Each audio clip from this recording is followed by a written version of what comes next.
World Pro Racing, where sim racing becomes real.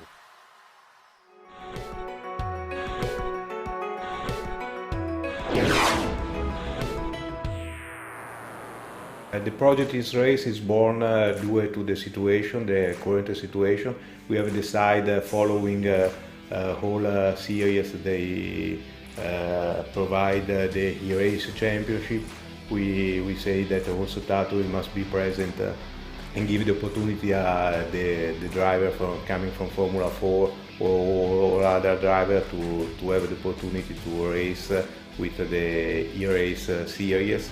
That's also thanks to the cooperation that we have with a company that produces the software, Air Factor 2, and so we decide also to be involved in this project. There are not a lot of difference between the real car and the virtual race car. It's been a very accurate software. We did a great job with Air 2 Factor. And also we could provide whole data coming from the real car. So every step they do in the software is very close to the real one sensation. Tatus is involved in the digitalization of the car with the technical office. We have a communication with the company, and we provide to them all fundamental information on the car, aerodynamic, mechanical, and all components. And after that, thanks to the data acquired from the team doing the test, doing the race, they developed really very nice software. You can imagine almost of the driver coming in Formula 4, they arrive from karting, so they don't have the correct experience on the whole circuit. And with this opportunity, they can arrive on the real race track with a good amount of experience. They know where the turn, the configuration of the track is. Sure, they can help in this stage the younger driver.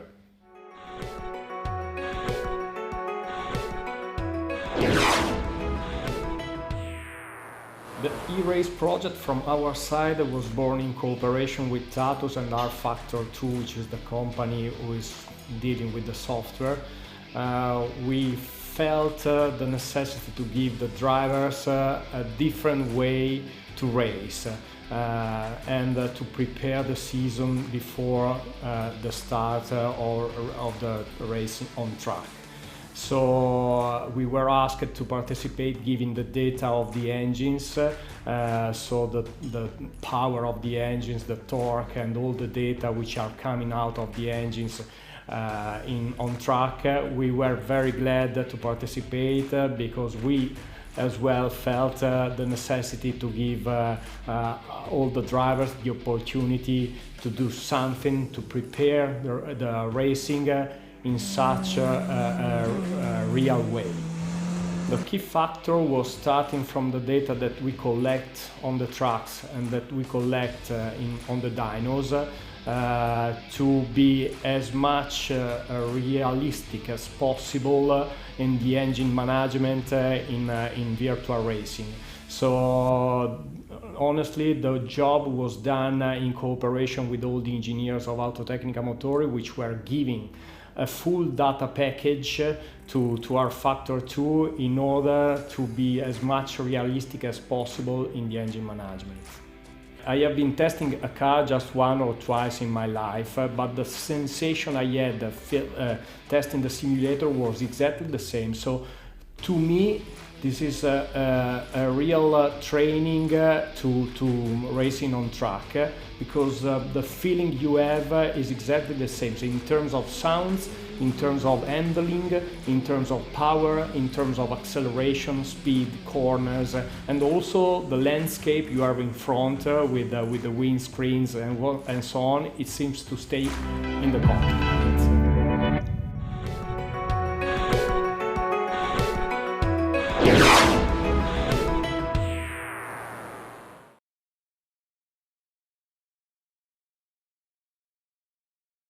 So it comes down to this. Every driver has worked hard. They have had all the toilings away through every single event. They've gone through hot laps. They've gone through qualifyings. They've gone through all of the works, through races, through quarterfinals, through semi-finals to here. And this important race. Who thinks over these 2 races that are coming up that they are the Formula Super Masters? This is where they try and work hard. This is where it all comes together. But for those who are wanting it all to work together, they've got to try and work out how they take the past into the present to get what they want for the future. This is the toil that these drivers have gone through, and this is what they've done to get to this place.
The work has been done, and you've seen it on your screens, ladies and gentlemen, just how much these drivers have had to really work hard to make everything happen for them. Drivers of the past, drivers of the present, and drivers of the future have all put in the efforts to try and get themselves up to the very, very top of their games. There are drivers here that, if you are no stranger to R Factor 2, you will know that these drivers are absolutely at the pinnacle and get up there at the top of a lot of events. There are drivers here that, if you are pretty understanding of the real-world drivers scene, there are drivers here that you can definitely pick and root for. For pretty much anybody who's watching this right now, there is someone here for you that you can root for and support. 2 lots of 25-minute races are going to mean so much for these drivers. They race around one of the great tracks in all of the world, in all of sim racing and in all of real racing as well. It is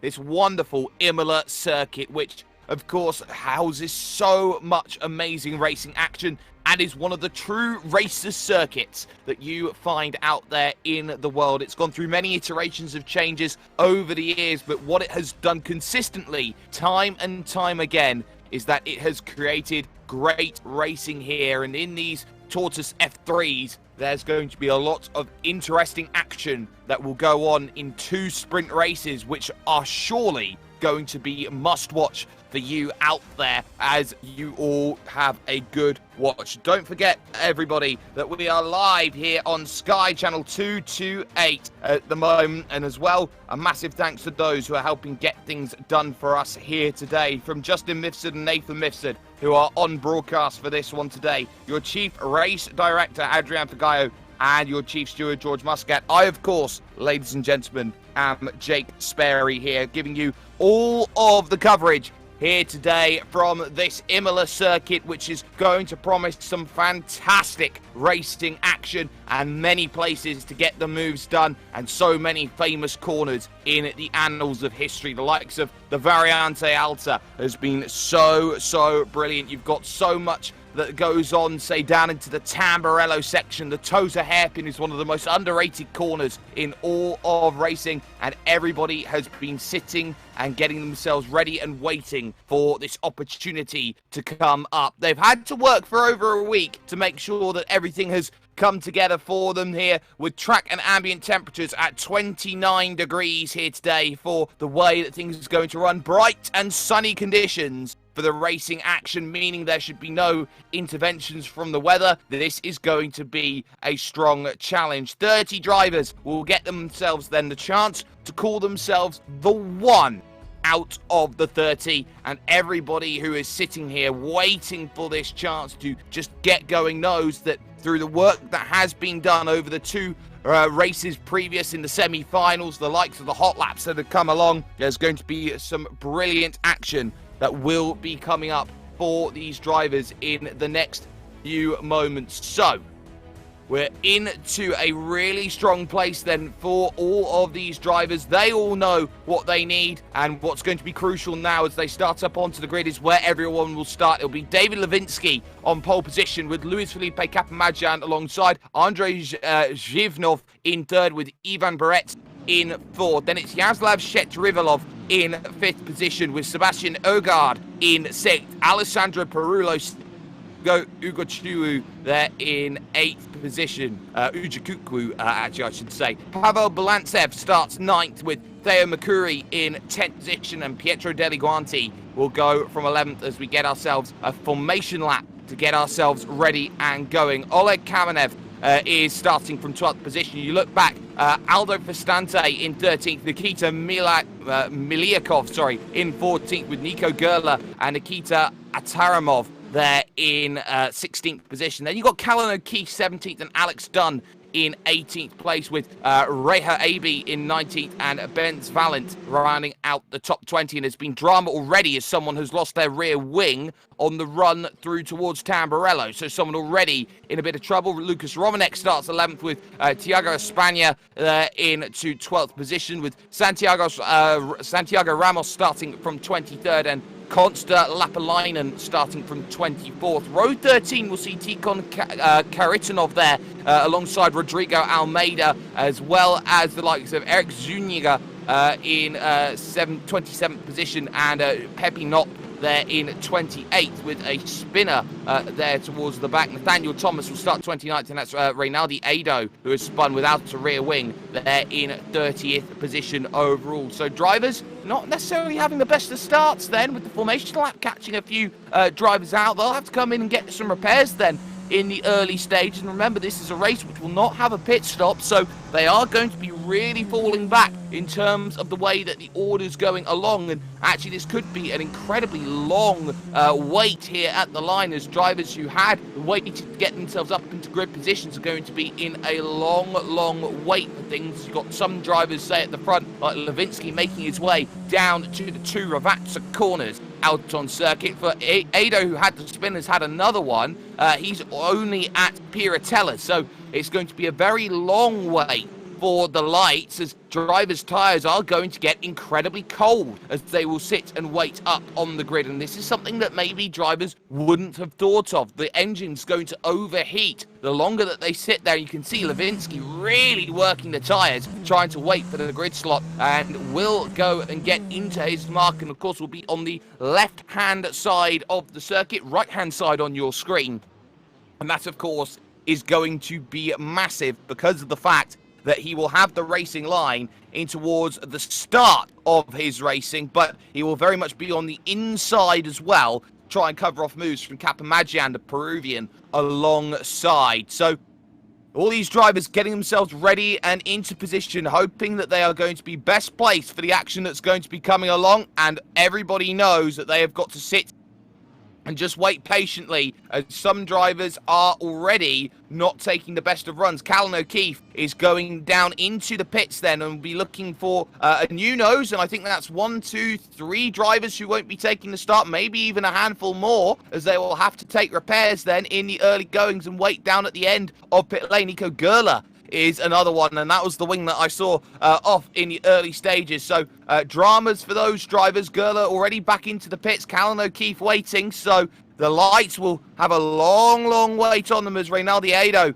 dives down in onto the lane. So this is going to be a very awkwardly long hold as they get themselves ready for action. All these drivers there, you can see a massive 3-car gap there in the middle of the pack. That will help those in the middle, and we won't see as much of the concertina effect. But these drivers all now have had a very auspicious start. A longer wait will just increase the nerves for drivers who may be out of their comfort zone in terms of the racing that's going to be going on. So this is going to be a very interesting run for the way that things are going to be going. Surely now here, they get themselves underway right about now. Levinsky with a good start. Capamagian was okay and will go alongside all the way here towards Tamburello corner. Turn number 2, out on track. It's going to be mighty tight as they go through, side by side, with a bit of contact there as they go through. Up over the anti-cut goes Capamagian. Zhivnov makes a way through, as does Sherevetilov as well. Up into 3rd position, changes very early on. One vehicle off there in the background. More dramas in the middle of the pack around Artanimov. Valent making positions through, and there's 3 wide, and there's huge dramas there, as that is Santiago Ramos having to go straight on there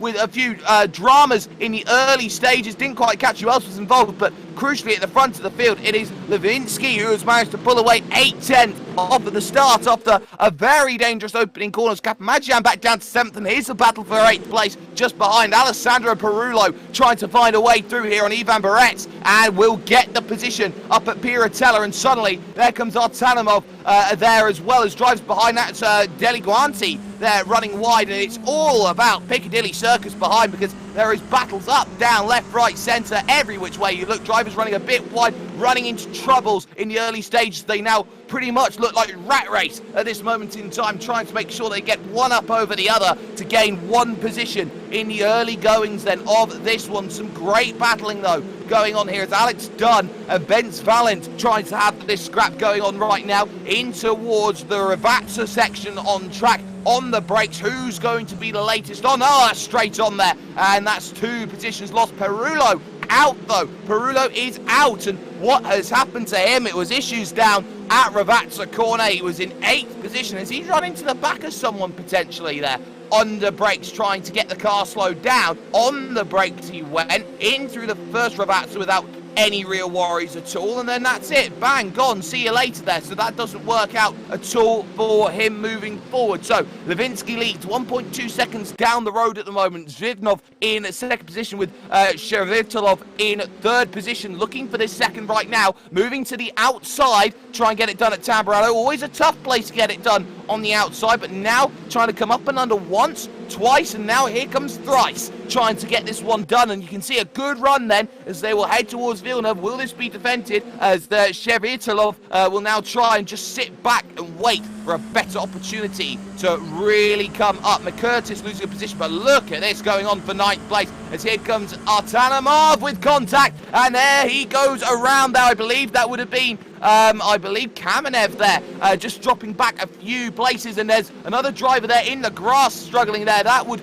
not be Balantsev, but Lucas Romanek there, dropping back a little bit, as Ivan Barets as well, running into a few troubles. He's now in 8th position right now, but looking at where he is, he's got himself a big battle with Artanamov at this moment in time, but the battle's still continuing between Zhivnov and Shevritilov at this moment in time. On the brakes, very anti-alter, an altered chicane to what it used to be in terms of a fast right-left section, but now is very much a slower, more easier overtaking opportunity to dive on the brakes and get it done. Here he comes though, Shevritilov just having to wait then on the back, couldn't quite get it done on the brakes into Ravazza, but again running slightly wide there over the curves is not going to help, and the run through this 1 kilometer straight all the way towards Tamburello with a few weaves inside it is going to be very interesting. All opening incidents will be reviewed after the race because it was manic off at the start for everybody to try and get everything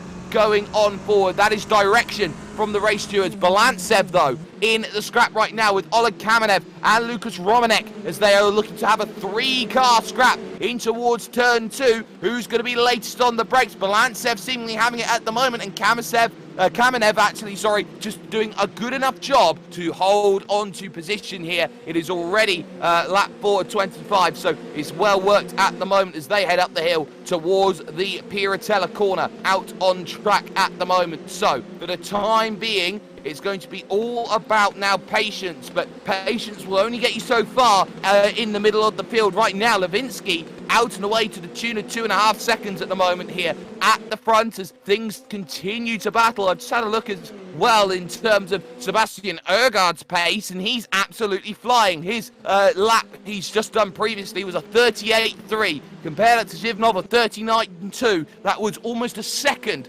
closed down on that last lap through, and now Sebastian Ergaard on the back here in this 2nd, 3rd, 4th place battle, and could be well placed if things continue. So Ergaard needing what's needed. Santiago Ramos will get a 10-second stop and go penalty. That's going to be crucial side by side. They are going to go though for 2nd place as Shevritilov again looking at Tamburello, and again not quite finding what's needed wide there for the 2nd part, trying to use all the track as Zhivnov, and this could put him in a defensive stance here to go through into the right left of the Villeneuve chicane, and can't quite put the position in does Shevritilov, who's just been waiting and has not been able to find any way through at the moment. In terms of drivers who have made great progress, Bence Valent up into 9th position as there is battling going on, as the likes of Balantsev has dropped back now into 12th position on the road. A lot of drivers out. You got Pepe Knock out, Almeida is out, Perullo out,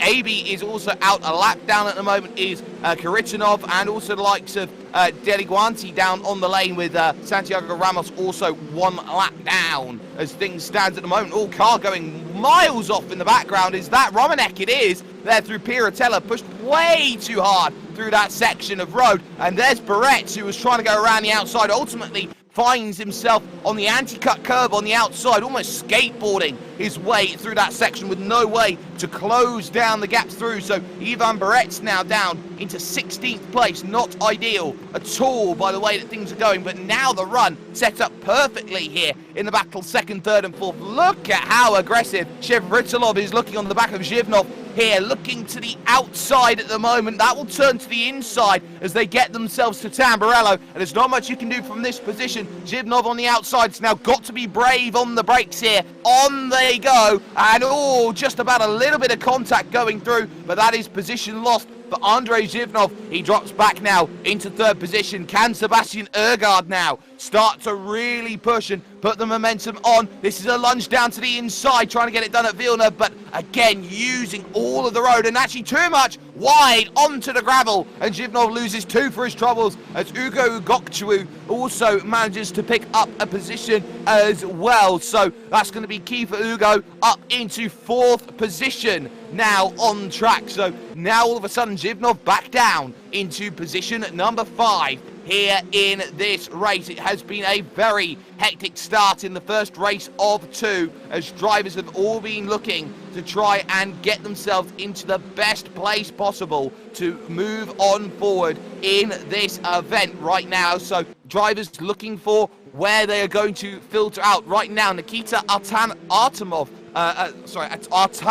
at this moment in time is in a scrap with Bence Valent for 8th and 9th place on the roads. They head through the right-left chicane. Coming up at the Variante Alta, you got Oleg Kamenev there just behind, Pavel Balantsev there with Alex Dunn in 12th position, just waiting in the background. 2 seconds, Thiago Spagna just behind at this moment in time. So all about positions, all about picking it up, and in fact another position lost as that is Zhivnov there going slow, heading onto the main straight. He'll lose another one then it looks like to a lap down vehicle. So what happened to Zhivnov heading through the second corner? Oh, he just caught the curbs. And has he managed to hit the tyres on the outside? No, I think he's just avoided them. So just went straight on there, did Zhivnov. It looked like he just dipped some tyres in the wrong area of tracks. And now back down into 7th position all of a sudden is Zhivnov, and a mile behind Luis Felipe Capamagian. They're into 6th place overall. So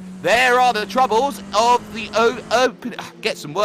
opening pitfalls in this race. So right now, everybody having some good little scraps going out there, as Spania's actually now going to run wide, and there's Ivan Barrett going to pick up a freebie there down the inside, or actually around the outside, so to speak, coming out of Villeneuve corner towards Toza, and Barrett's now up into 14th position then in this race, and that's key because every position at this point matters for drivers who need to move themselves up through the order out on track. So for the time being, it is all plain sailing at the moment at the front for David Levinsky at this moment. So David there, after 9 minutes of the 25 have been score complete. He holds 3.3 seconds over Shevritilov in second. Ergaard third. Ugotchukwu in 4th position with Mikuri there in 5th place overall, having a very strong run of things at the moment as we got some side-by-side. This is Thiago Spagna and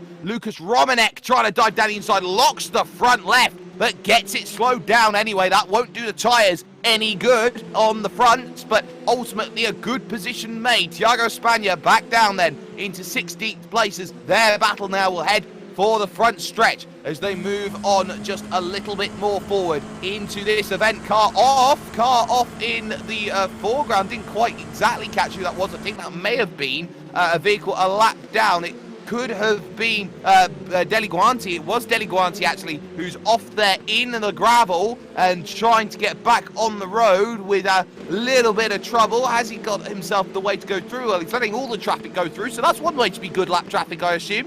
Just going on the grass and hoping to stay out of the way, but that's not going to do the floor any good at all in terms of the way that's running, and there's definitely no pace by doing that either as they move on forward. Keep an eye on Ergaard, though, for the moment, in 3rd place, because Ergaard's staying within 7/10 of a second here of Shevritilov in 2nd position. If Ergaard can stay calm, 2nd place is not a million miles away on the cards at the moment, and mistakes, 3 seconds only the gap. Levinsky has not got this one all in the bag, as at the moment it looks like Mikuri has dropped a number of places, and that could be due to internet troubles potentially out on track. So let's see what's happened. Mikuri heading up towards the chicane, the Variante Alta, and in fact Mikuri's gone around. McCurry's gone straight around and out. So McCurry out of this race from what was fifth position even at the time. So McCurry running into troubles. Drive-through coming in for Tikhon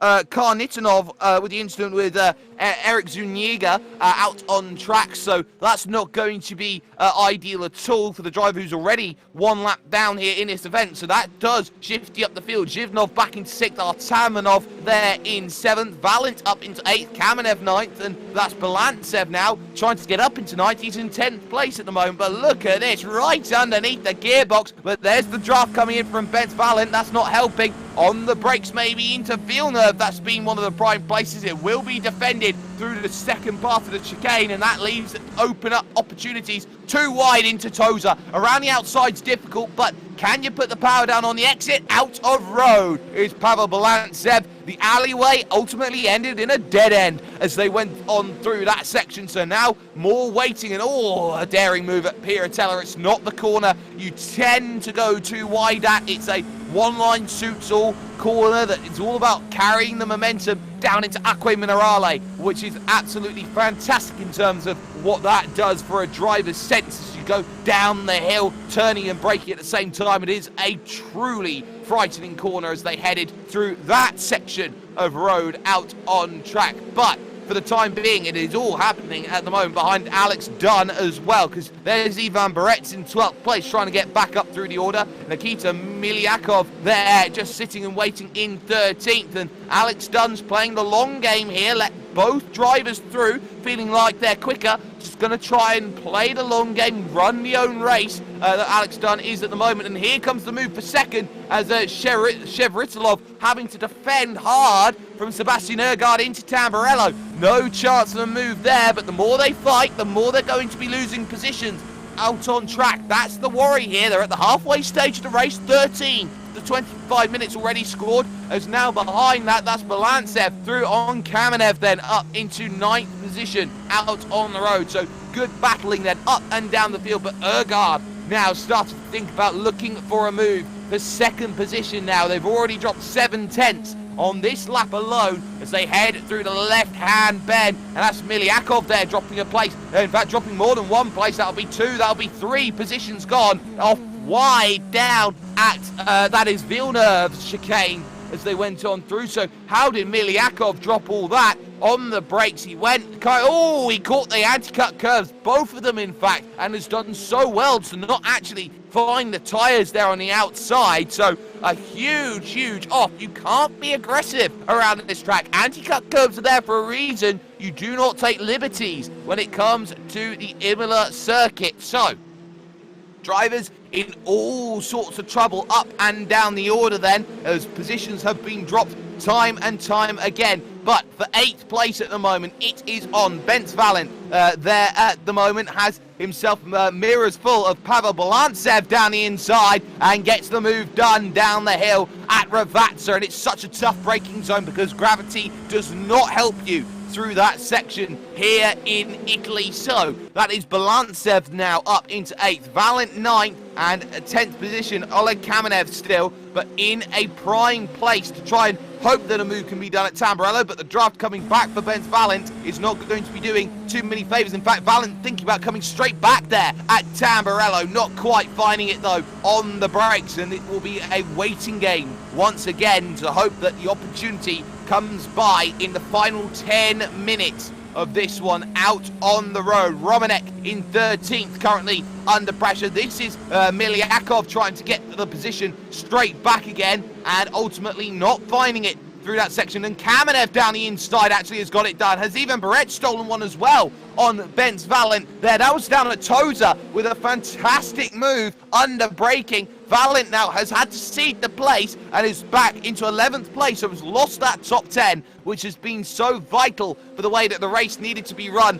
earlier on. Still though, 2nd and 3rd are close at the moment as Shevritilov and Ergaard at the moment nose to tail as they head themselves down the hill on the brakes in towards Ravazza. Big lock-up from Shevritilov. He's got to be careful about locking those tyres up. It's all about saving the tyres in these vehicles, making sure you've got enough life to attack or defend as when needed. But this is what pressure does with drivers. They know that if they are put up towards the front of the field and a driver's sat behind, they've got to make sure they defend it. And that was hard to the inside, just lisking over there with Shevritilov as Ergaard tries to go the long way round to get the move done. Not on the brakes though, having to lift off on the outside. Shevritilov is using all of his road tax at the moment to full effect, making sure that the position will not be changing any time and soon. Here comes Ivan Barretto trying to get it done on Oleg Kamenev down the inside at Tamburello. Has he run it too deep? Yes, he has to take to the gravel there, and that would be also another place gone as there's a change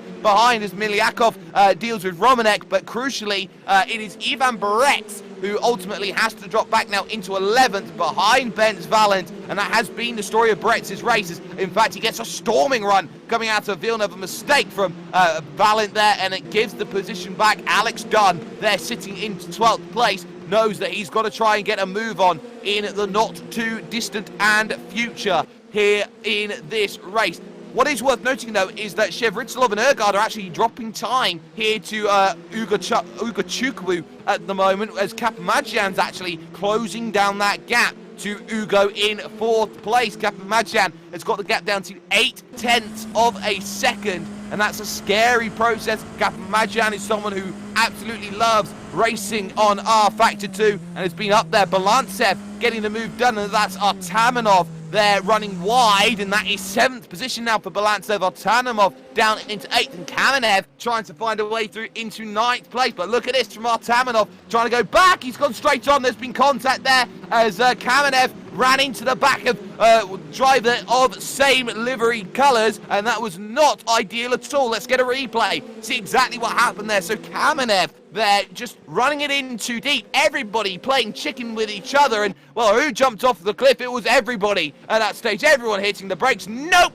everybody off, everybody out of the pool. Kamenev up into 7th, but I don't think that was fair play, and I think the stewards may just have a word with Kamenev for how aggressive he was with that overtake. There was no chance he was going to make the corner. In all of that, though, Ergaard is through. Ergaard has got it done at turn 2, Tamburello, and crucially, Shevritilov down into 3rd position now. Ergaard, though, in all of that battling, has lost 4 seconds more now to David Levinsky up at the top, who is clear by 7 seconds here out on track. Look at Kapamadzian, though, trying to get past Ugo Chukwu out there on the road up towards the Variante Alta. Not really too much road to get it done up the hill. You need that slipstream to be very, very vital, but Kapamadzian, little wiggle off for the exit. That one did not help at all. Balantsev falling backwards. He drops behind Artamanov with Benz Valent now promoted to 9th. Barrett promoted to 8th, with Kamenev having to fight in 7th. Here comes Kapamadzian down on the brakes at the inside. Contact between the two as Kapamadzian desperately had to mash the brakes. Even the anthill mob couldn't stop that vehicle, but ultimately Kapamadzian has, and he's got the position. He's up into 4th place then,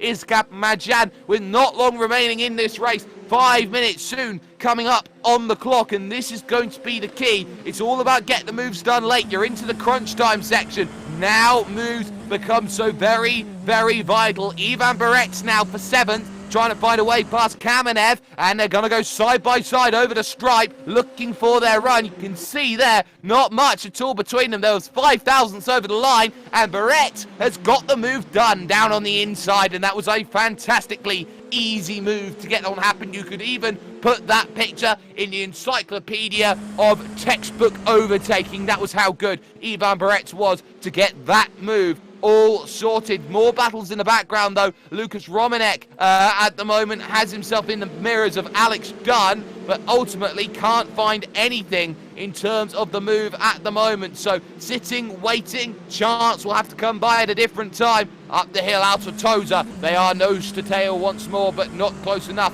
to get themselves anywhere near an overtake at this moment in time. So the gap starting to fragment out here in the late stages of this race. Levinsky leads, Ergaard 2nd, Shevritilov there in 3rd, and Kapamadzian 4th. Ugo Chukwu there in 5th position overall at the moment. The scrap now is with Artamanov here, because here's Nikita Miliakov trying to get himself close enough to get the moves. As it's close, but not enough at this moment in time. Trying to push on forward is this ability to move to 11th position for Nikita. In fact, it is a battle of Nikitas at this moment in time. On the brakes, Nikita can't get past Nikita right now, so Nikita must wait behind Nikita, if that's not confusing enough. And there's the mistake. That's Chukwu, who's slow on the front stretch. What has happened here was behind one driver, that being Luis Felipe Capamagian, and all of a sudden, it looks like the car's just decided no through that section. Has he run himself out of fuel? Potentially, he's off on the side of the road, and I think he's out. So, Ugok Chukwu is out, and I think that is down to out of fuel, potentially, as Artamanov defends off Miliakov there for 10th and 11th position now after that promotion. What a shame it is for Ugo, who was right up there at the front of the field and absolutely flying in terms of the way the race was being run. So that's going to be a real shame, but ultimately, you race to time in this time-certain race of 25 minutes, and he's obviously been caught short. Another driver out, that's Konsta Lapalainen, who is out with suspension damage. There's another driver along with Deliguanti, who has also retired. We're down to just 24 runners now here in this event, with Ugok Chukwu there out of the race and still stationary there on the left-hand side of the road. So that's not going to be ideal, but the latter stage battles, they are still being run at the moment. Valent holding just a slim 1 second over Balantsev for 8th place at the moment. Artamanov has held off Miliakov at the moment, but we have seen overtakes up and down the order. Romanek still trying to find a way through on Alex Dunn, but he's not quite close enough, and the day not done with only 2 minutes remaining on the clock to try and see if there is any opportunities left to get the moves done. Levinsky absolutely flying at the front. There's another slow vehicle there. That's lap traffic, I do believe, there, trying to stay out of the way, and that's Karistanov there, just staying out of everybody's hair. But there's some battling here. Dunn and Romanek side by side, then right at the late stages, banging tyres together on the run to Tamburello. Not once, not twice, 3 times as they go through. 4 in contact. Both will have to take the escape as they go on through, and all of a sudden they're just waiting behind them. It's some lap traffic trying to find a way through. That's Makuris there, who's going to try and get by both of them, but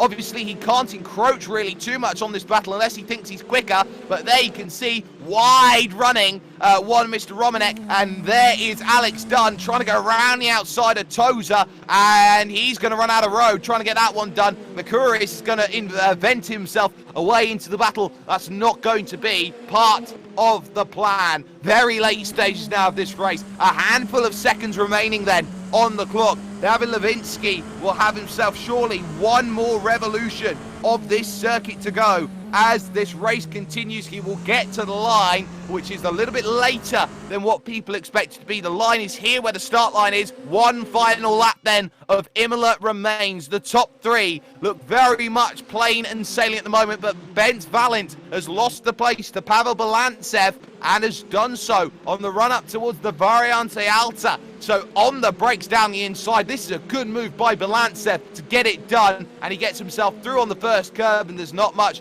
that you can say about that at this moment in time. Timer expires then on the race. Romanek through on Dunn, and Dunn has to wait now for another day to come up. In terms of the way the racing's done, in terms of other battles at the moment, it seems all pretty much concluded at this point. So, for David Levinsky, who heads himself down the hill through Acque Minerale, it has been a pretty comfortable race by his standards. Some side-by-side in the early goings, but once Capamagian hit the anti-cut curbs, he had no real troubles for the way his race was going to be run. He saw the battling behind between Shevritilov, Zhivnov, and Ergard, and he has completely capitalized off of those drivers battling today, because he now finds himself with an 8-second margin with 1 sector to go down the hill for the final time towards Ravazza 1, and Ravazza 2 will soon follow up, because David Levinsky is going to prove that he is a Formula Super Master, as race 1 will be chalked off in the book with Levinsky head and shoulders above the rest of the field.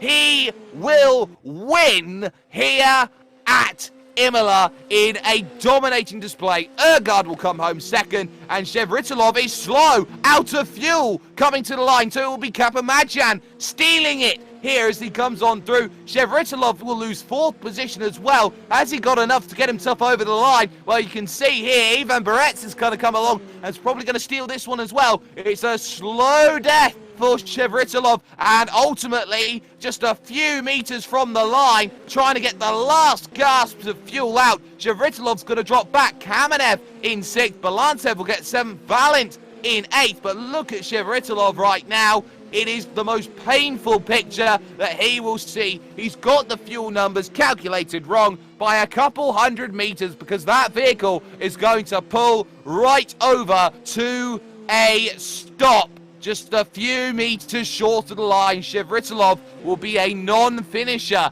Then as Gerler will come home ahead of the likes of Nathaniel Thomas, who will come home in 14th. The last finisher will be Festante. Shevritilov will be classified in 16th place, 1 lap down here today. So confirmation of result then. David Levinsky wins by 9.6 over Sebastian Ergaard. Kapamajan will get 3rd with Zhivnov in 4th. Ivan Barets will finish 5th with Oleg Kamenev in 6th and Balantsev coming home in 7th. Benz Valent gets 8th with Miliakov in 9th. Alex Dunn, though, come the end, would round out the top 10 with Thiago Spagna 11th and Callan O'Keefe there in 12th position. Following that is Nico Gerler with Nathaniel Thomas and Aldo Festante. Shevritilov will get 16th overall. Reynaldi Ado 17th. Zuniga in 18th with Makuri 19th. And Santiago Ramos running out the top 20. Artamanov a 1 lap down come the end. Romanek as well. And then you got Ugokchuru, who also ran out of fuel, and Karitanov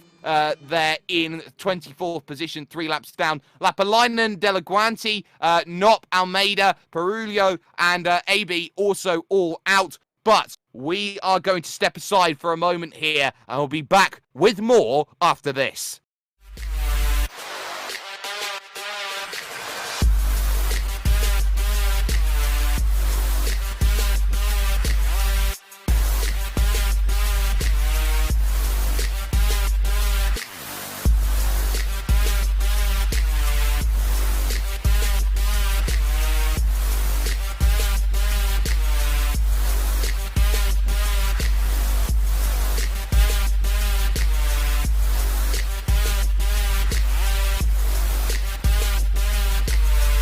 World Pro Racing, where sim racing becomes real.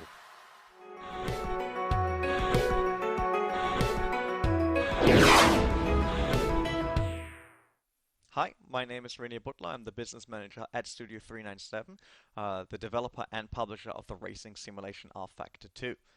With rFactor 2, always try to achieve the most realistic, environment, the most realistic cars for our drivers or users, to actually enable them to feel and live motorsport.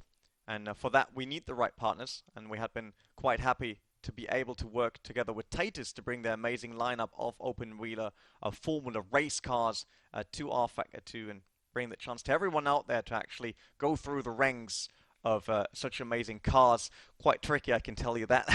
Not easy at all. But besides that partnership with Titus, we're also more than happy to see that more and more motorsport promoters are picking up rFactor 2 as their platform of choice when running the esports or competition activities, such as currently the FIA Formula E, or also the ACO with the 24 Hours of Le Mans event coming up this summer. But that's not the only thing, because we're the Titus cars, right? And it was so great for us to see that EWSK is picking up these cars to bring young stars from the open wheelers into the sims, and now having their own competition. Because competition and the feel of a real car is not the only thing that we want to achieve. rFactor 2 wants to be a tool where drivers can improve, where drivers can work on themselves for their career. And we see that EWSK is having that as one of their main targets, right? Helping drivers to develop and making it up the ranks. So we think that's a great fit with rFactor 2 as well. As we all know that time in a real car is kind of limited, but in simulators you can have all the laps that you want. So Titus, EWSK, and rFactor 2 coming together and trying to give those young drivers and young upcoming stars the right tools to actually develop themselves as a driver, becoming faster, finding those last tenth on the racetrack is something that we're quite proud of. To be able to see that and see them racing in the upcoming series, I'm absolutely sure that we will see exciting and close racing action.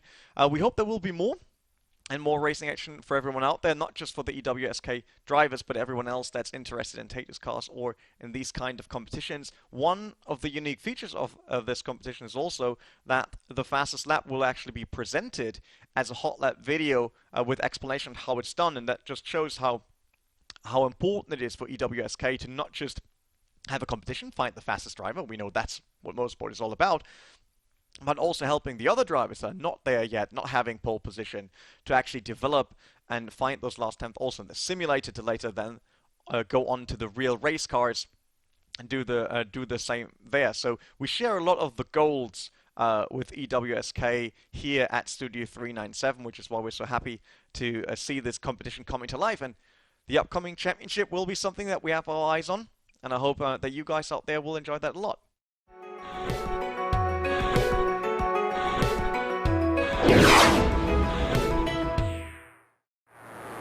Ciao guys, good morning to everyone. I'm Raffaele Gianmaria. I'm the director of Scuola Federale AC Sport, and now we are ready to comment an onboard camera, a lap on the circuit of Imola with the Formula 3 Regional. So we are in the main straight, the straight just after the starting line. That is not a real straight because there is a very light corner on the left. The braking point with this kind of car, also if you arrive very, very fast, is very close to the corner because the Formula 3 is a single-seater, is a very light car. So normally the braking point is very close to the 50 meters board, so 60, 70 meters to the corner. Third gear, with this kind of car, it's not important to pass over the curb, but you have to pass very close of them. The second part of Tamburello is completely flat.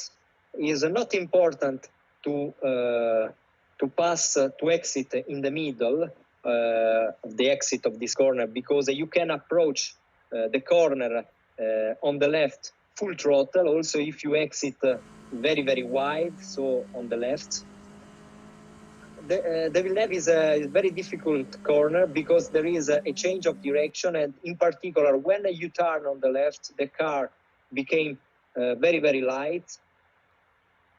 Also, in this case, you pass very, very close to the curb on the left, and you have to be ready to approach, to brake, to downshift one gear, to do the second part of the Villeneuve. Third gear or second gear for the Tosa corner is a corner very important because after this corner, in the exit of this corner, there is an uphill. If you have some oversteering in the exit of the Tosa corner, you can lose a lot of time. And you arrive completely flat in fifth gear for the Piratella corner, a corner in fourth gear. You don't see very well the entry, so you have to take a reference, a correct reference for the braking and also for the first part of the turn-in. And you have to go on power as soon as possible in also to stabilize the rear because there is a change of banking and it's possible to have a very light rear. To avoid that, it's very important to go on power as soon as possible. Then we arrive in fifth gear for the Acque Minerali 1 and 2. With this kind of car, you can do completely flat. And then you arrive in the second part where you have to brake and not to be too much aggressive on the braking in order to avoid some rear locking. And then second gear, but with this kind of car, in the real car, when you drive the real Formula 3 regional, it's possible to do the second part of Acque Minerali in third gear. Variante Alta, the braking for Variante Alta is difficult. I think also in the simulator is difficult because the tarmac is quite old and there are some bumps that can compromise the stability of the car. Second gear for the Variante Alta. Also in this case, as we can see on board with the simulator, it's difficult to go on power, avoiding the wheel spin. And now, in particular, you have to respect the track limit because now also in this case there are some yellow and black bumper. Full throttle, fifth gear. For the braking point of the last corner is a double left, so Rivazza 1 and Rivazza 2. And you arrive completely in downhill, so it's very difficult to slow down well the car, and it's very difficult also to take the apex for this corner where normally all the drivers with the many cars, also different car, can have understeering. This is an understeering corner.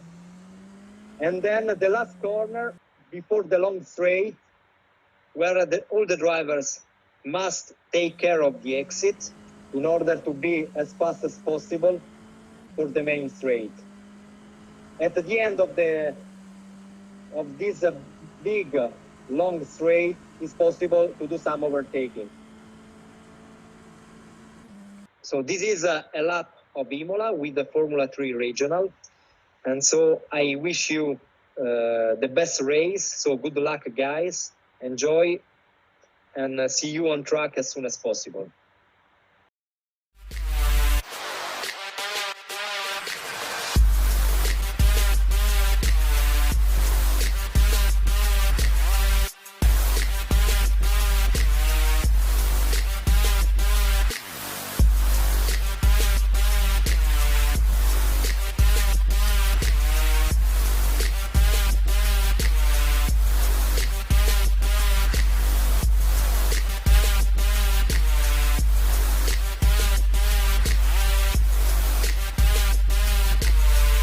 World Pro Racing, where sim racing becomes real.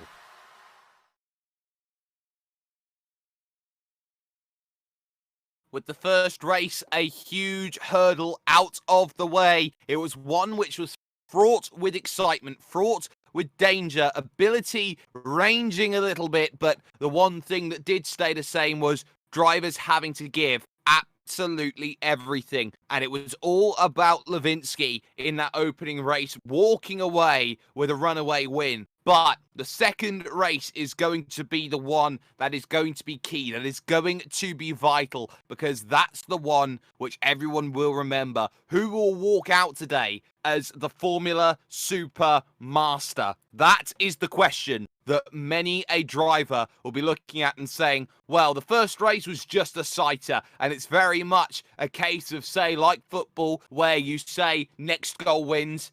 This is very much the same right now. Next race wins.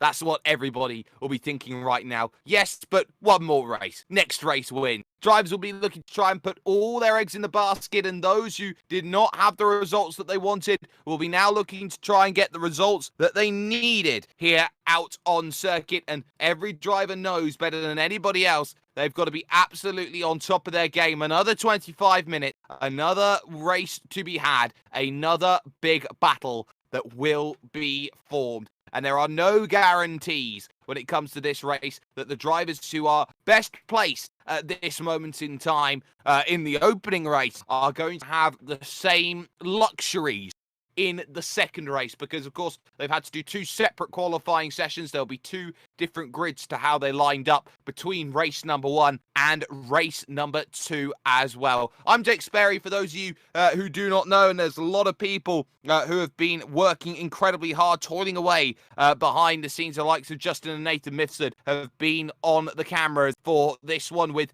FIA accredited stewarding for this event, presented by Adrian Fagaio, who is the race director and the chief race steward. That one going over to George Muscat. But the grid is ready, and it will be Ivan Barretz on pole position with David Lewinsky alongside. Kapmajian starts from third with Ergaard fourth. and Shevyetelov there in 5th position there with Alessandro Perullo hoping to go further than a couple of corners. He starts from 6th. Mikuri will be hoping that the internet still is working for him. He starts 7th with Miliakov 8th and Zhivnov in 9th. AB starts from 10th with Gerla in 11th. Then it's Ugok Chukwu who will be needing to try and find more fuel to get over the line. 12th position he will start from. Artamanov starts 13th with Callan O'Keefe in 14th. Then it's Deliguanti in 15th and Lapalainen going from 16th place. Following that, Aldo Festante in 17th with Thiago Espana 18th.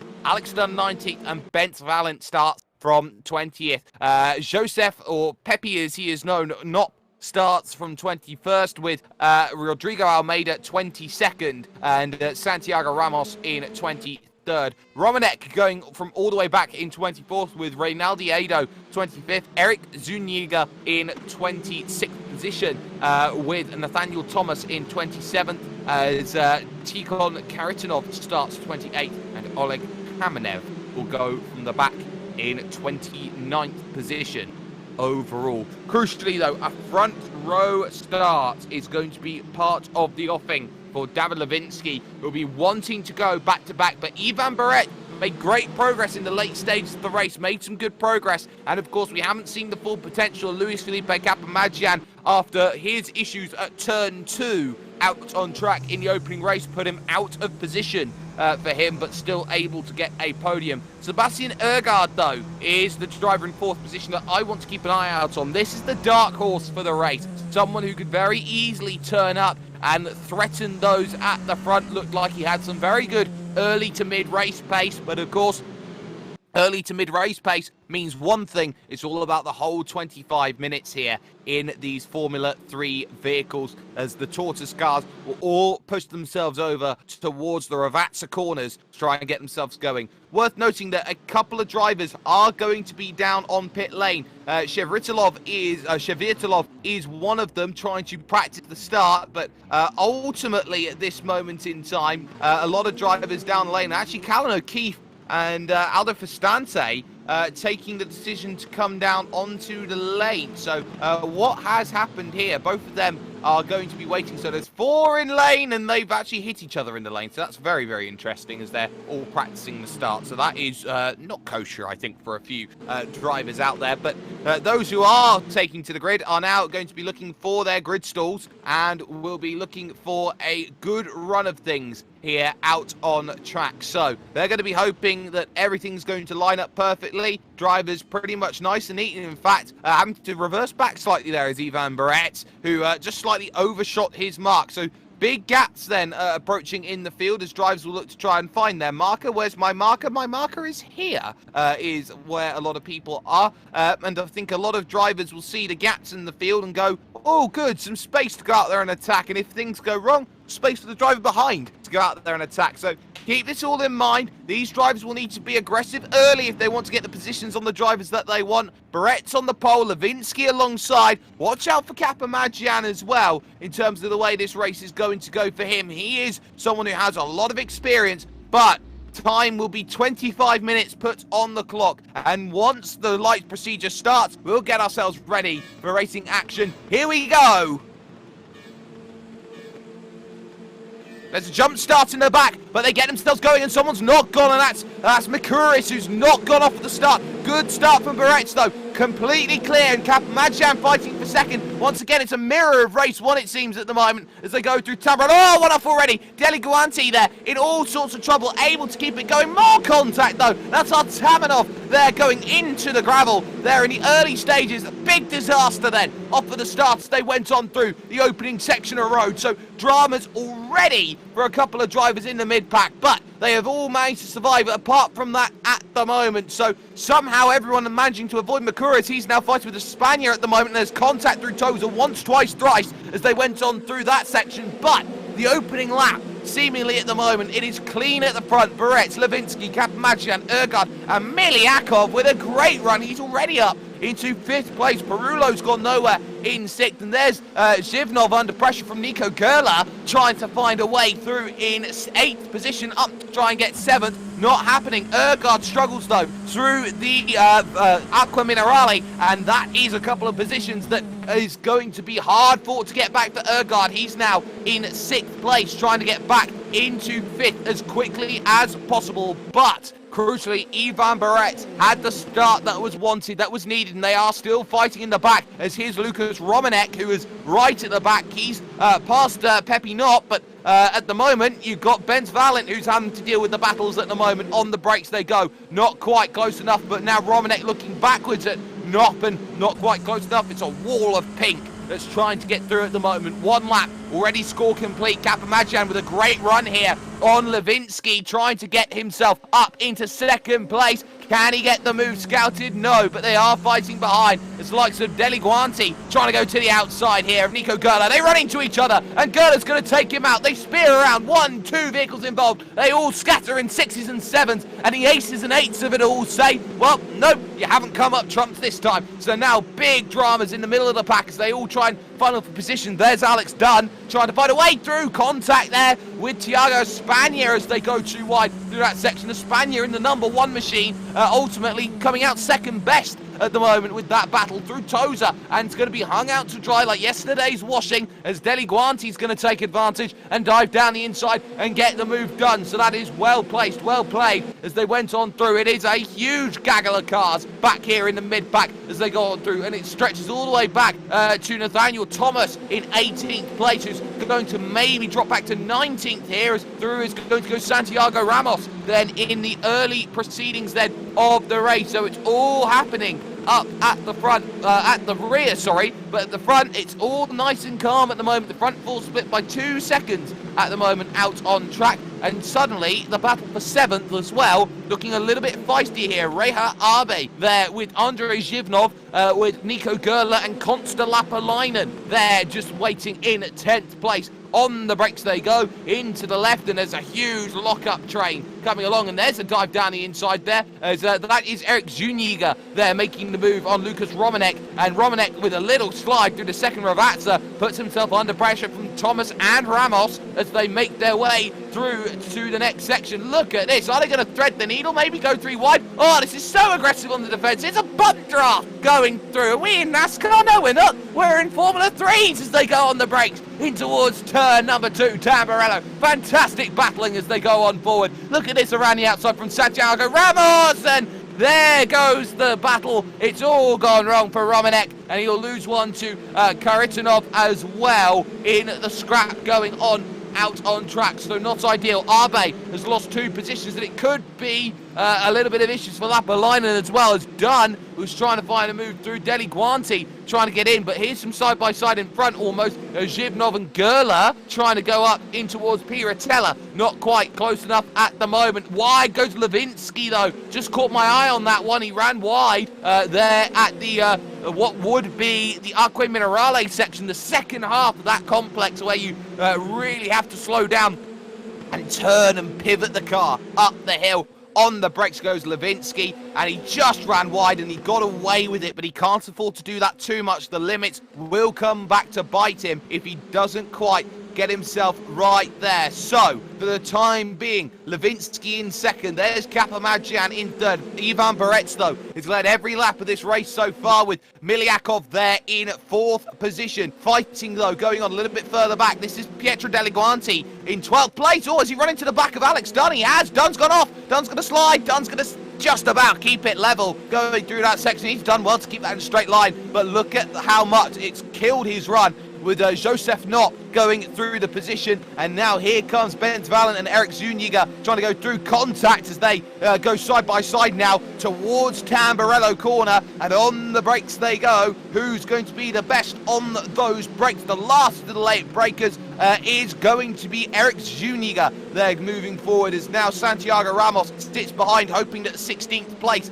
is going to come up pretty soon in terms of the way that this battle is going to go on. For the lead, though, it's all about now just staying calm. 5 minutes of 25, already scored a 5th of the race distance, scored complete and in the books. So Now you've had that sighter, it's about the next stages then of this event. Lewinsky looking to wait, but there is traffic in front in the form of Reynaldi Ado. 3 retirements for Stante, Ugok and Sheviatulov, all out of the race then in the early stages of this race. But there's the traffic going slowly, letting everybody go on by. Lewinsky, Barretts, though, getting a good run actually from that traffic and has extended the gap out to half a second, which will be ideal because that's enough to not deal with dramas. Down the inside and move done by Alex Dunn, so good job well done, as Pepinot will drop the place back into 14th position overall then in this field as the battles continue here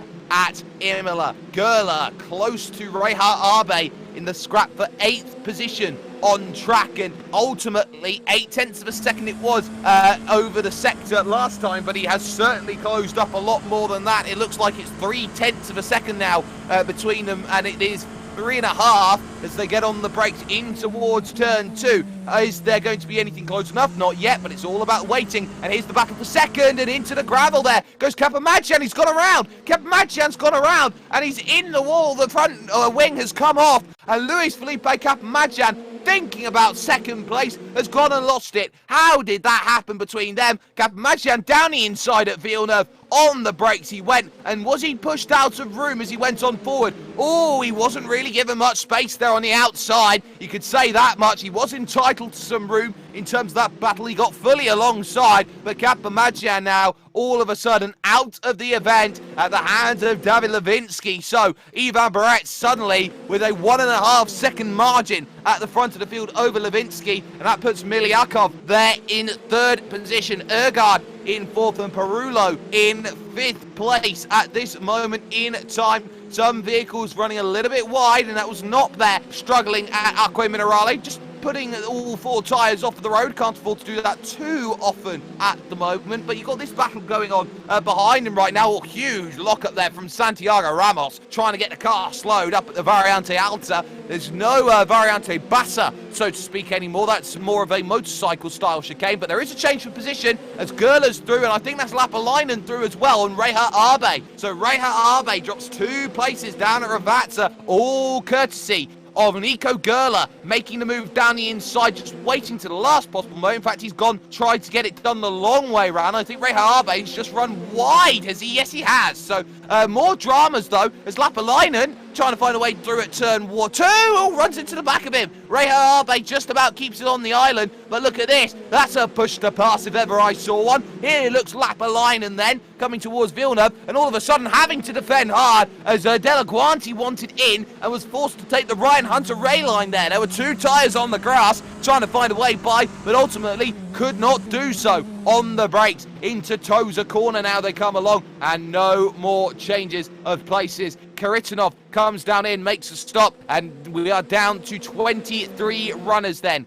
in the field remaining at this moment in time. Some very strong battling going on at the moment, but it is at the moment De La Guanti who wants the move now on Consta Lapalainen on the brakes into Acque Minerale, back up the hill again, use all of the power available to try and get the slipstream working, but ultimately when you're stuck in a train like these drivers are in the mid-pack, you've got to be a little bit more crafty if you're going to manufacture a move to get things going, as currently Thiago Espana behind now has gone over the anti-cuts there on the outside, suddenly puts himself in pressure from Alex Dunn, who's already got the move done on the run to Ravazza. So well done once more for Alex Dunn. He's now up into 11th place then out on track as De La Guanti again continues to try and scrap. Lewinsky, though, has had himself a bit of an issue as they fight for 3rd.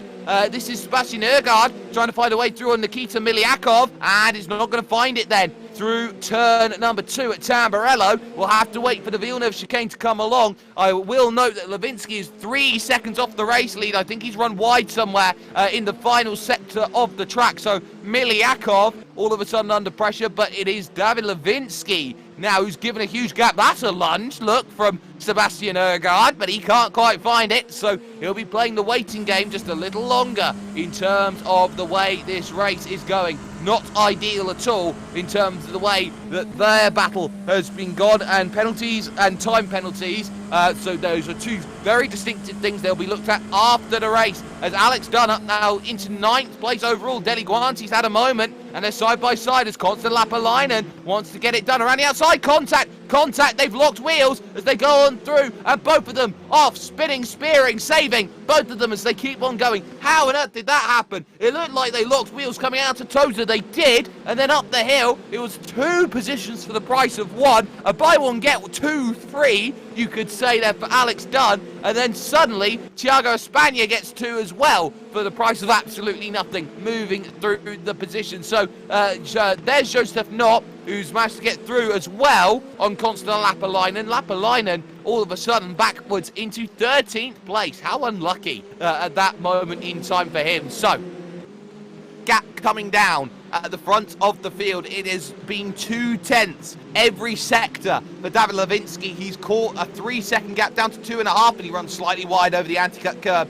He's got to be careful. Look at the battle for third though. Miliakov right now trying to deal with Ergard. Alessandro Perullo getting into the mix as well. 3 cars scrapped for third. On the brakes they go. Into the right, into the left they come along, and it's all about Ergard's run. Nice and narrow you need to be through this section. Looking late again through that corner, and a bit of a tap to the back there from Sebastian Ergard. He's got to be careful about that on Nikita Miliakov as they go through. Alessandro Perullo is just waiting in the wings, hoping in the catbird seat that he sees drama in front, and the positions will be changed. So Nikita Miliakov holding off third place. Remember, he was only 9th in that opening race. He's got a lot of work to do to hold these drivers back. Ergard, remember, came home in 2nd position overall. This is going to be a long race from this point onwards, but a little bit further back down the field, Knopp has lost the position to Lapalainen, but here's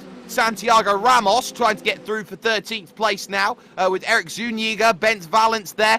Kamenev on the back of this as well is going to try and look up the hill. Not going to find it. Romanek on the back of it also as they move on through. And here comes Kamenev actually. Oh, this is going to be a little bit dangerous on the brakes into the Variante Alta. Around the outside. Oh my goodness. Car goes off as well in the form of Pepe Knopp. But that is Kamenev getting the move done around the outside. He had to work so hard for that one and got the move all done. Miliakov though, side by side with Ergard for third. Ergard's got the inside at Tamburello. On the brakes they go, and Sebastian Ergard up onto the podium with a clean move done. Here comes Perullo looking on the outside line, looking in, hard to the inside, trying to get in the mirrors at Villeneuve. So the move, not necessarily a move so to speak, but just looking for the opportunity, not quite there at the moment. So eyes have to be kept very firmly on this one for the battle third, fourth, fifth. It is by no stretch of the imagination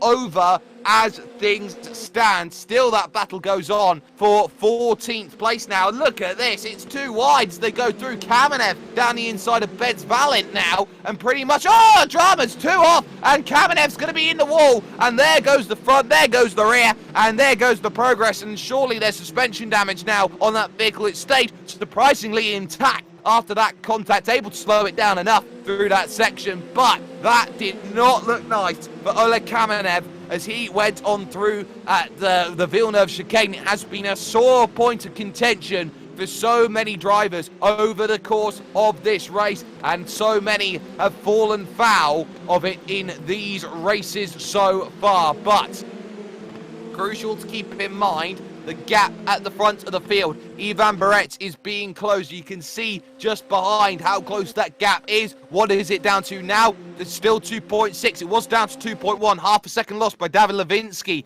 That lap going through. So ultimately he's running out of time. There's 10 minutes left in this race, and 10 minutes for 2.5 seconds to be closed down. That's a very tall order for David Levinsky to try and get this done. Here's some side-by-side. Reha Abe trying to get through on Alex Dunn. Dunn is in 8th place now as he's got that one all sorted. So he's managed to sight himself very well using the opening race to his advantage. That second race all working now for Alex Dunn, up into 8th place overall, with Reha Abe now back down into 9th position on the road. More side-by-side as Romanek thought about trying to get past Zuniga, but not quite finding the position to make that move happen. It's going to be more waiting over the last stages, looking for another place on this circuit, which has plenty of opportunities to go out and make those moves, but nothing has been concrete so far at the moment over the course of this race so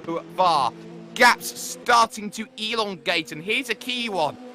Right now, ladies and gentlemen, between Nico Gerler and Andrei Zhivnov, it's 8 seconds between those drivers, with Alex Dunn just a further 3 seconds back down the road of that, meaning that pretty much a quiet race this will be for Andrei Zhivnov. He is all on his own, trying to stay with Alessandro Perullo, just 1.6 seconds down the road off of him right now here in this event. But look at this behind Romanek. There was Juniga again heading through towards the Variante Alta. Got to be careful over those anti-cut curves, and especially on the exit there if the rears are going to start falling away. The door has been left half ajar, and as drivers know, ajar is not a door, and therefore the position will be made, and it could be 2 for 1 as Artamanov, he's got it wrong, horribly wrong. 2 into the gravel, and pretty much a huge accident down there at that awkward corner of Ravatsa. Artamanov will not be happy. They've stayed side by side, himself with Romanek, and there's more contact as they go out of that next corner, and they get themselves now onto the straight once again. That was not part of the script as they went on forward between those two drivers. A big accident between them as they now look to push on forward with the remainder of their race being 8 minutes only. Romanek has the place, but you're now starting to see here drivers trying to position themselves. 1 second between Miliakov and Perullo for 4th and 5th position. Well, it's 1.5 back then to Zhivnov there, just sitting and waiting, hoping there's going to be a chance. You've got to get within 3/10 really if you've got hopes of a move, being in the tow, getting that opportunity, and you've got to just put lap after lap, almost qualifying like, together if you're going to get those results to work out for you out on the circuit. Some drivers have got it at the moment. Now that's Lapalainen who's gone around, and that's down through Acque Minerale, so exiting Piratella. There's been an issue for Consta Lapalainen. So on the brakes, in through the left, more of a passing corner this, trying to get the power. He's run wide off of the exit, caught the anti-cut curb, then he's in the grass and the gravel. This isn't Herman Tilke, so it's tough to get it around, and ultimately runs into the wall, trying to get it turned around with a flick spin, gets the flick spin working, and ultimately off and away Lapalainen goes, back now into 17th position overall. So Constant Lapalainen dropping a lot of this. Oh, Kamenev, can he slow it down? How has he got that move done? Eric Zuniga having to run to the very outskirts of the circuit to try and avoid contact, and has just saved it. Kamenev with a wild West style of move has got the move absolutely done to a charm. That was not Route A, but Route M or Route Z, or however you get it done. Doesn't have to look the prettiest to be an overtake as you go on through that section of track. So Kamenev now up into 14th position on the road out on this race with just 6 minutes remaining overall on the clock. Alessandro Perullo still not quite there, as just comparing the lap times right now was a 38.7 from Alessandro Perullo that last time by Familiakov, also a 38.7, so they are stagnant between the gaps between them. Sebastian Ergaard though did a 37.9, so there's no chance of catching the podium at current rate of pace. They lost 8.10 over that last lap moving forward. As just looking right now, Thiago Spagna has dropped back a place to Santiago Ramos, and that was a crucial battle there. That was a mistake at Piratella for Thiago Spagna. Moving forward, he just runs a little bit too wide, has to try and get it slowed back down, and all of a sudden, almost trying to serve a slowdown or something similar to that ilk, there goes Santiago Ramos with the overspeed down the hill at Acque Minerale to pick up the position. Not long remaining for Ivan Beretsa at the front. 2.6 seconds the gap remains, but ultimately this has been a race about managing the gaps at the front. David Levinsky has proven he's had pace, but trying to chase down just been a case of mistakes cracking again and again. Look at Perullo, though. He's all over the back of Miliakov now, but he just struggles through the second sector as Zhivnov runs wide behind. And here's some side-by-side. Gerla's been caught by Alex Dunn here for 7th position, and Dunn is through on Nico Gerla. So Gerla not having anything, trying to come back here, and look how defensive then Alex Dunn's having to go. Gerla not in a place to get this one done. Little tap moving through Toza, but the position changes. Alex Dunn up to 7th, Nico Gerla now back down into 8th position then in this race. Still though, it was close between Miliakov and Perullo, but Perullo falling backwards now 9/10 back after a poor middle sector has really cost him in terms of the way he wants that 4th place overall. More changes though, I believe, in the background. Benz Valent has got through on Nikita Artamanov, with Nathaniel Thomas there just behind in 19th position overall. So those positions just changing. And actually, 2 straight on, Nico Gerla and Reha Arbe. And I think Arbe's followed the tracks of Nico Gerla on the brakes. You never follow anybody when it comes to brakes, but Reha Arbe doing so out on track. And ultimately, both drivers there, what looked like a surefire opportunity potentially for Reha Arbe, all of a sudden becomes the same issue with Deli Guanti not too far behind as Pietro tries to get just a little bit closer in the late stages then of this race. Gap at the front, 2.5 seconds still though for Ivan Barretz, managing the gap at an arm's length. It's the right way to describe the way he's been running this length, just staving off the challenge like an NFL wide receiver, so to speak, in the run towards the end zone. But for the time being, Alessandro Perullo not close enough to get the move done. Reha Arbe close to the back of Nico Gerla, hoping that there's going to be an overtake coming up, but there is some side-by-side into turn 1 as he's got it all wrong over the anti-cuts, able to keep it in a straight line, but Kamenev has found a way through to 13th, lucky for that, and Arbe's in the wall, Arbe's out, Arbe's hit hard into the wall out of Villeneuve, right as we cut away, so Reha Arbe is pretty much in a world of hurt. How has this happened? Wide went one driver in front, that one being Gerla, and Arbe followed again and found the tyres there on the right-hand side of the circuit. So Reha Arbe out of the race late then in the race, and that will be a huge shame with a handful of laps remaining and just 2 more revolutions to go for these drivers, Barrett and Levinsky at the moment, and the gap 2.6 seconds out on the road between them at the moment. Zhivnov not giving this one up though to Alessandro Perullo. The gap 0.6 of a second at the second sector, 0.6 of a second right now, but Miliakov just about the great equaliser, 1.3 seconds down the road though, so Zhivnov trying everything to put the pressure on Alessandro Perullo to have 6th position in the back pocket then, or 5th position even in the back pocket to finish off this race. At the moment they've got a huge gap to Alex Dunn of 13 seconds. They can afford to race, they can afford to fight over on track, so they'll keep that in mind in terms of their battle up the hill, out of Toza, making the run up towards Piratella corner now. These drivers will come along and will hope that there is going to be opportunity knocking in the not too distant future. Rear wing missing though for Constantine Lapalainen. Down on the lane, Lapalainen will go, and that will drop him to 19th behind Theo Makuris there, and that will be a huge shame for the way that is running at the moment. Perullo though still holding off that gap, staving off the charge as 1 lap will come up left on the boards for Ivan Barretz, making his way through the lefts of Ravazza for the time being. Perullo doing just enough here. He's got half a second's gap at the moment over Andrei Zhivnov. Zhivnov's got to be ready to pounce and attack as and when the opportunity arises. So we'll see how this one works through the final corners, and now the last lap starts. 2.1 seconds now for Ivan Barretz. He can afford to dial it back.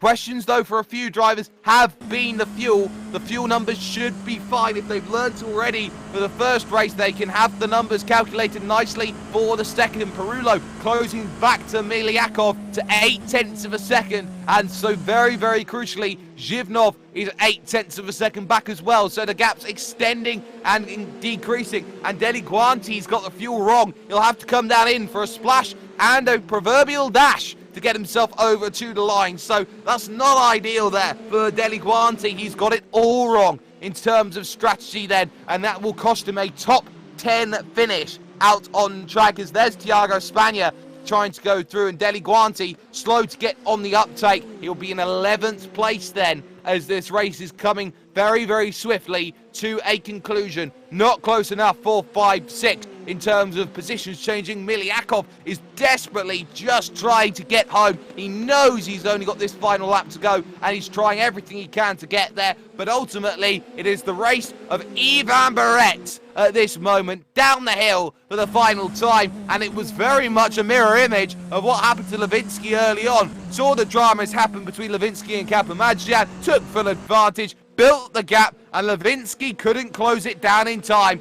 Ivan Barret will make a way through the small kinks to finish, and the run to the line, it will be a victory for Ivan Barret as he picks up the win overall, with David Lewinsky first and second, arguably the star of proceedings here today, and Sebastian Ergaard also picks up 2 podium finishes with a 3rd overall. Miliakov, though, will have a drag race to the line, and I think this might be stolen here by Perullo over the line. Oh, it's close, but it's just Miliakov by 300ths as they cross the line there for 4th position. Miliakov, oh, he gave himself a few issues coming to the line. That was not ideal as they got themselves over to the finish. There are some close little scraps going on, all the last positions just being fought over. Bence Valent here and Nathaniel Thomas having a scrap for 16th and 17th, the last real battle out on track. Does Thomas have anything remaining here, heading towards the final corners here at Ravazza? The last big braking zone, he runs into the back, but he's not going to find the move through there.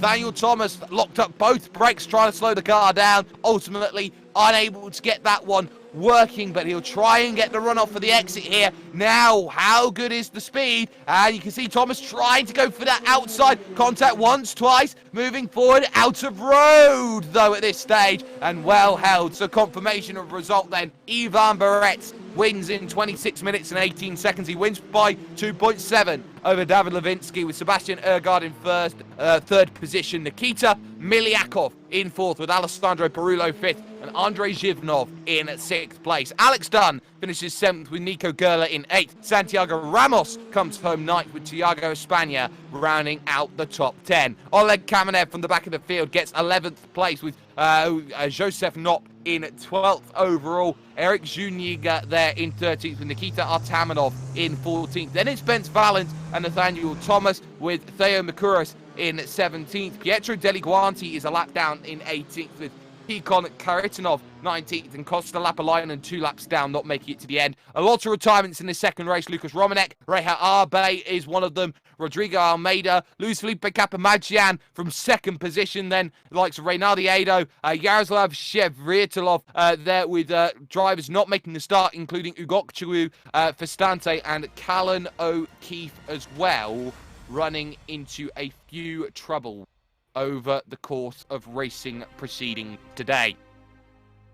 But those are some very, very important results. They are provisional as well, ladies and gentlemen. That is something worth keeping note of, that these results, they are going to be a little bit different due to the fact that the stewards will be reviewing all incidents after the racing has concluded here today. So these drivers will all be in a bit of hot water if things go on the way that they hope they do, and hopefully we should be able to give you potentially a couple of driver interviews from drivers who have had a very, very strong showing here today. But some brilliant racing has been concluded from so many drivers up and down the field here today, and I think they've done themselves a great service in terms of who hopes to be a Formula Super Master. In my mind, there's one driver of the day, and that was Lewinsky, who had a brilliant run over the course of the racing that we had over those 2 25-minute outings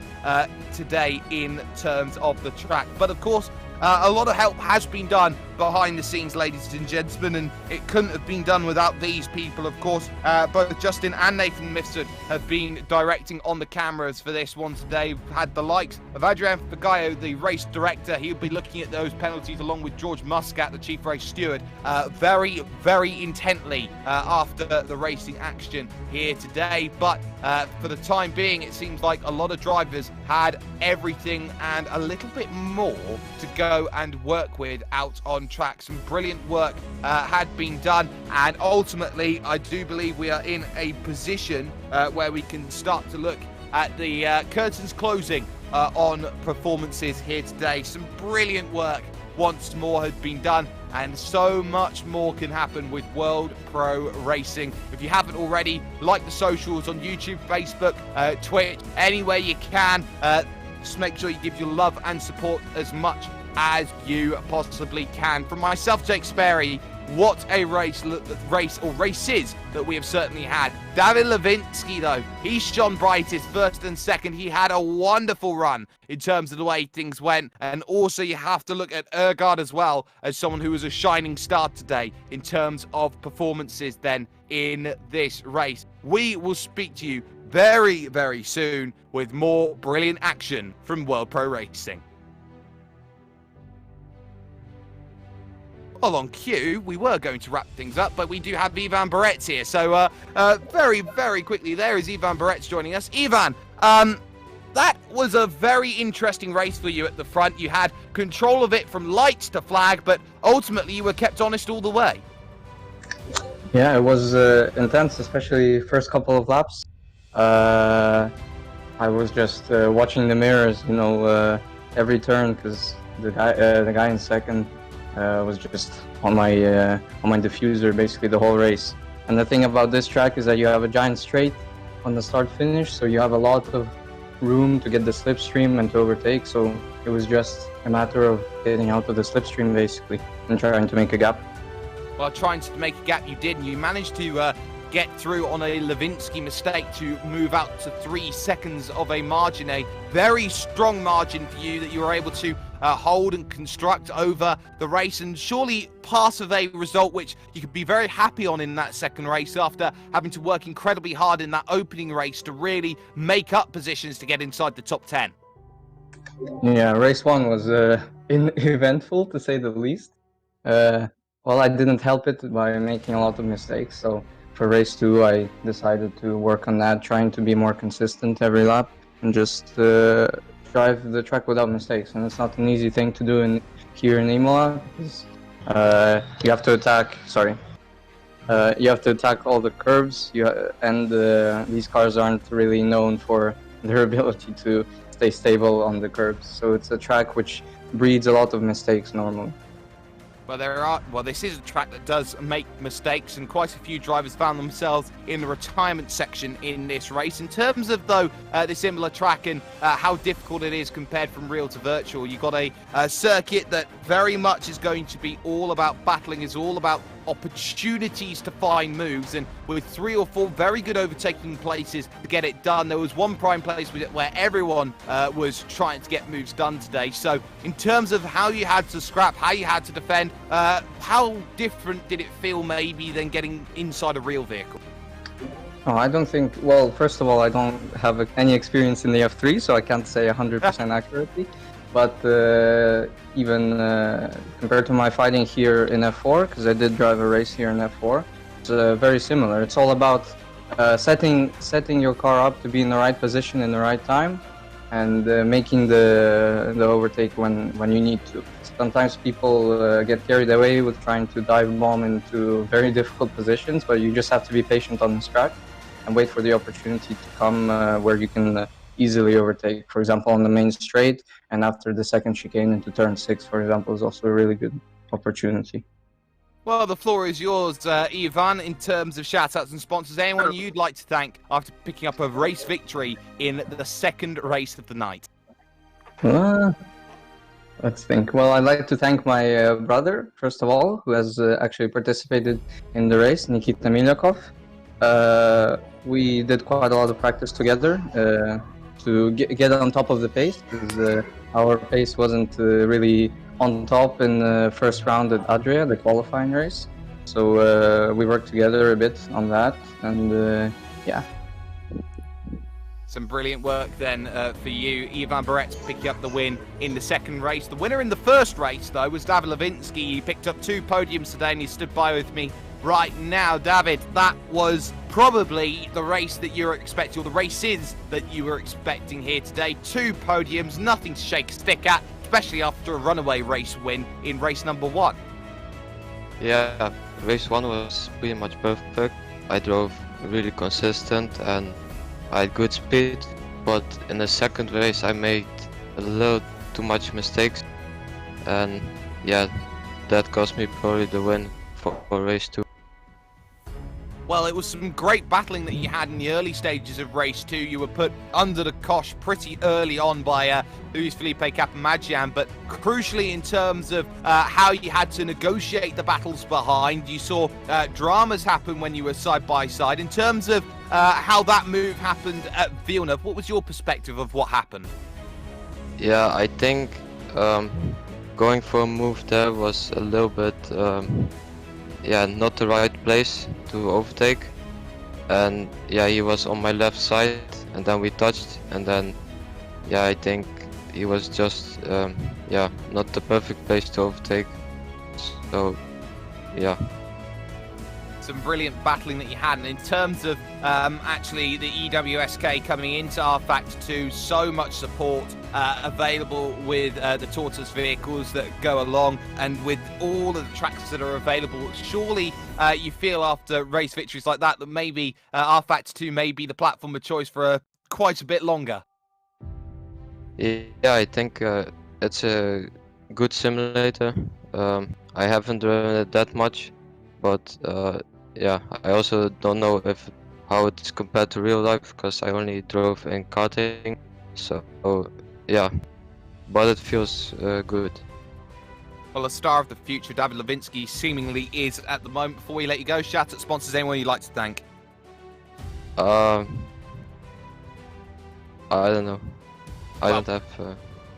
Nobody to thank? Well, that's absolutely fine. So David Levinsky, their second position, will be very grateful for the results that he had. Sebastian Ergaard picked up 2 podiums as well over the course of action. Sebastian, that was 2 very consistent races, able to put the results together, and mainly a case of just keeping those consistent laps in.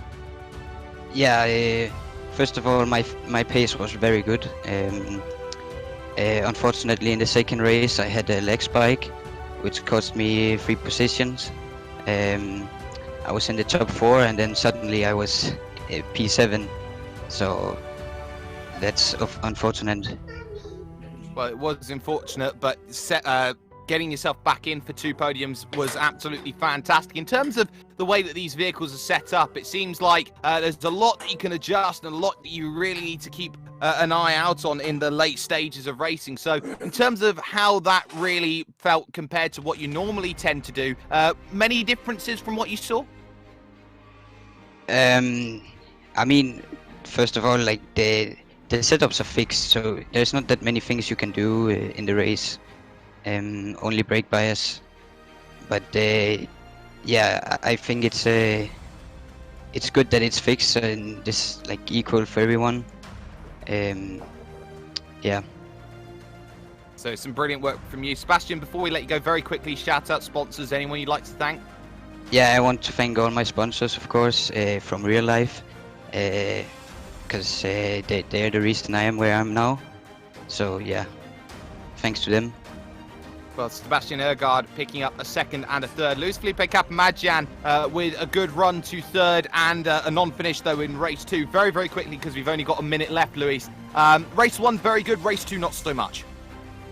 Yeah, really, the first race was catastrophic for me, but I managed to finish 3rd because someone ran out of fuel, I think. And second, well, we were battling. He made a mistake in turn 1. Then I had a better exit on the speed.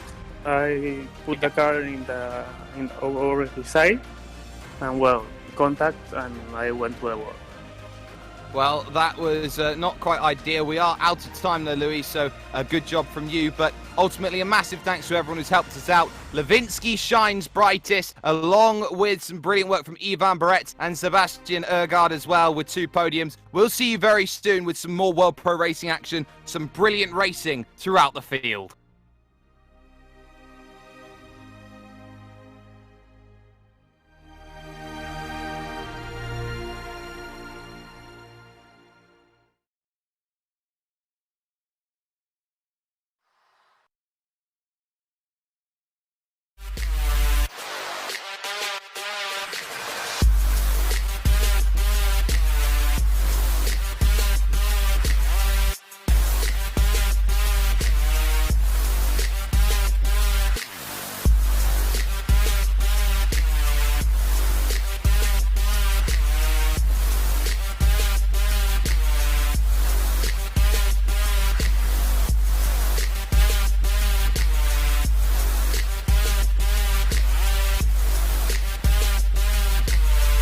World Pro Racing, where sim racing becomes real.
World Pro Racing, where sim racing becomes real.